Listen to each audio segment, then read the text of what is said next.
এই যে আমার হাতে যে গাছটা দেখতেছেন, এটা সিমের মতন দেখা যাইতেছে, কিন্তু এটা কিন্তু সিম না।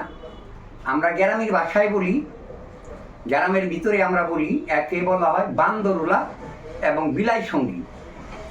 এইটা আমরা কি করি, এটা ভালো করে রোদ্রে শুকাইয়া ছালা দিয়া ঘইসা, এই যে সুঙ্গাগুলা আছে বান্দরের নাহলা, এই সুঙ্গাগুলা সাপ কইরার ভিতরে সিমের বিচির মতন বিচি বাড়া হয়।